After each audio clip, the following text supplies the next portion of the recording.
Spider-Man Into the Spider-Verse is probably the best comic book movie of all time, in the sense that it is basically a comic book come to life. To pull off this amazing and unique style, a crazy amount of effort went into the animation, and that's why in this video we're going to take a look behind the scenes of the movie so we understand just exactly how it was made, looking at all the animation secrets, interesting tidbits, and some fun anecdotes. Let's take a look.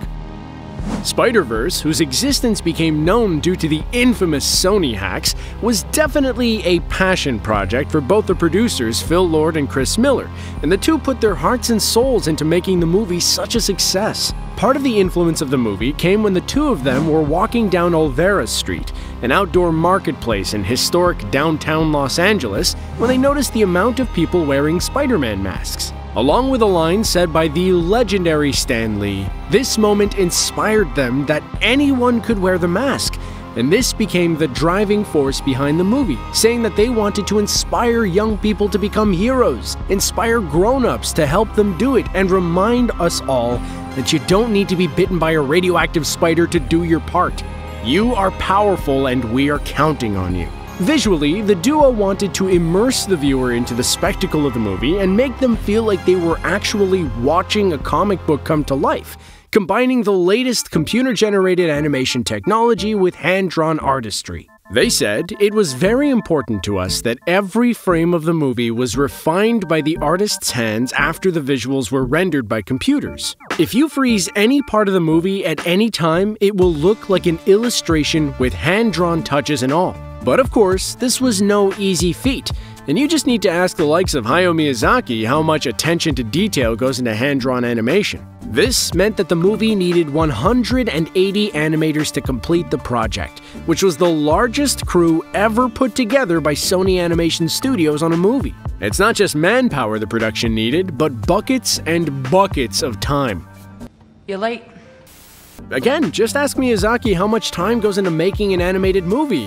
Which, by the way, Mr. Miyazaki, if for some crazy reason you happen to be watching this video, if you could finish How Do You Live soon, I'd really appreciate it. But, you know, no pressure or anything.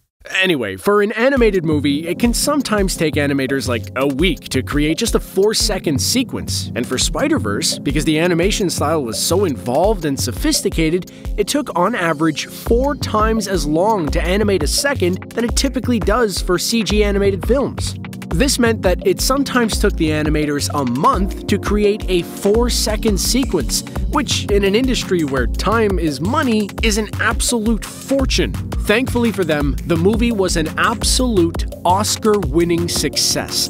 Otherwise, I imagine there would have been some pretty harsh words thrown around at Sony.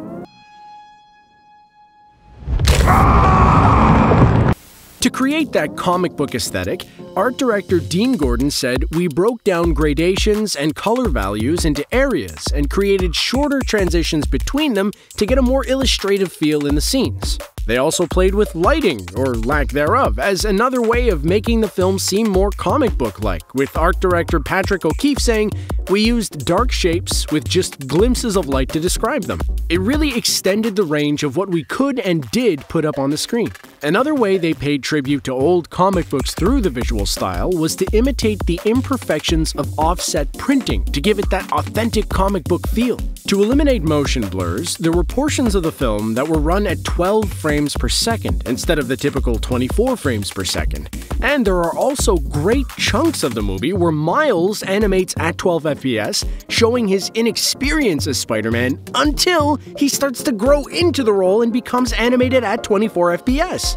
Another animation technique the production used was the use of Kirby dots during the Collider sequence, as they not only reminded the animators of spray paint, but also served as an ode to the legendary comic book artist Jack Kirby. For the interdimensional quakes, the artists employed the use of cubism, with art directors Dean Gordon and Patrick O'Keefe saying that the style acted as a natural metaphor for the multiple universes converging. One of the most challenging sequences in the movie comes during the scene where Miles and Peter are attached to one another during a chase, but the team seemed to relish the challenge. Head of story Paul Watling said that the sequence was a story artist's journey labeled Rise Up, a reference to Lin-Manuel Miranda's musical Hamilton, which also follows a scrappy underdog. Also, the dramatic shot of Miles falling, which just so happens to be my desktop background, was actually one of the first written moments of screen direction in the script. Now, while the animation rightly gets a great deal of attention, the movie offered sound effects, such as an aerosol can, and blended them into one, while the bass for Prowler's signature siren noise was actually that of an elephant. And apparently the note given to Pemberton for the noise was that it should be frightening, yet hold a hint of sadness. And I have to say, the guy pulled it off. Not bad, kid.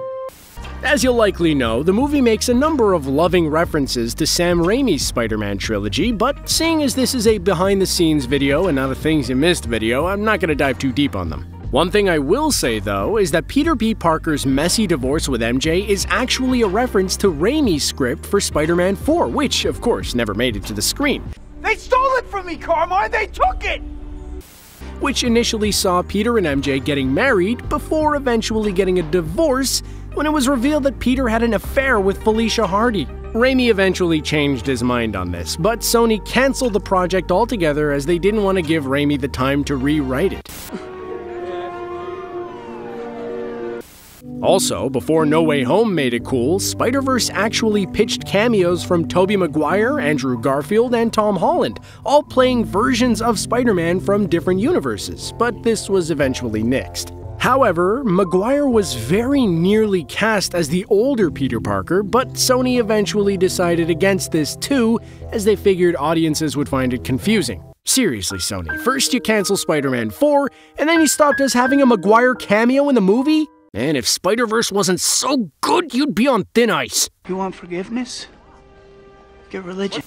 Another actor that was considered at one point was John Krasinski, but this was another casting that never came to fruition. Although, maybe we will see Spider-Jim in Across the Spider-Verse. Who knows? Now, when it comes to actors who did make it into the movie, Mahershala Ali, who provides the voice for Uncle Aaron and was one of the first actors to be cast, served as the direct inspiration for the way the character looked, with the animators taking some of his physical traits and turning them into something that reminded the audience of Ali, but was also original and avoided caricature. Lily Tomlin, who provides the voice of Aunt May, was actually the person Lord and Miller had in mind when thinking of the Aunt May they wanted to bring to the screen, so they were happy when she actually agreed to be in the movie. But the one actor who most inspired their character was Shameik Moore, who provides the voice of Miles, and the animators actually animated Moore's full performance in the role, such as the scene in the cop car with Miles' dad, which was recorded with them sitting in chairs set up like a car to give them the proper dynamic. Co-director Rodney Rothman couldn't emphasize enough how much of Moore's performance influenced the character, with him being blown away by one of Moore's early dialogue tests saying, "It wasn't about what Miles was saying, it was about how he was performing, and how the animators were emphasizing parts of Shameik's voice and the things he wasn't saying." When it comes to Moore playing the part of Miles, it is basically a case of him speaking it into existence, with Moore saying, "In fact, when I was a teenager, I wrote in my diary that one day I would play Spider-Man." It sounds like working on the movie was an absolute blast, and this was down in part to the creative freedom Lord and Miller gave to the cast and crew, with Jake Johnson admitting that a big reason he was drawn to the movie was because of the duo.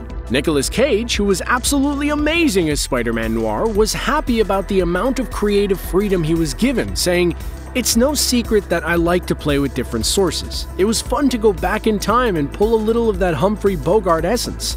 John Mulaney, who plays Peter Porker, was also given a lot of creative freedom. But this led to the actor dropping a ton of curse words into his performance, only to be later told that this movie had a PG rating. The only thing Lord and Miller learned on the cuff about one of their actors is that Chris Pine has pipes. The filmmakers were actually finishing up the score when they came up with the idea of doing a holiday album, and as soon as they heard Pine's voice, they immediately rushed into planning how to make the album. Now, onto a more somber note as we close out this video. The movie is dedicated to Spider-Man co-creators Steve Ditko and Stan Lee, who sadly both passed away before the movie was released, with Ditko passing away in June of 2018 as the movie was in post-production, while Stan Lee passed away in November of 2018, a month before the movie was released. This movie is actually the last ever voice role for Lee, with the filmmakers actually going to his office to record his lines, a luxury they gave to no other member of the cast. The movie pays tribute to both Ditko and Lee, with Steve Ditko being one of the contacts in Jefferson's phone, while not only does Lee have a small voice role, but because the animators wanted to animate him so much, they placed him subtly in almost every train in the movie. So, make sure to keep an eye out for him the next time you watch the film, because let's be real, you're gonna rewatch this film. You know, I guess one person can make a difference. Enough said. And finally, one complaint my buddy had over the film was that the movie's villain, Wilson Fisk, looks kinda weird. But the character is modeled after the Kingpin in the Daredevil Love and War graphic novel from 1986 by Frank Miller and Bill Sienkiewicz. Kingpin also happens to be one of Phil Lord's favorite characters, saying his physical presence doesn't leave room for anything else.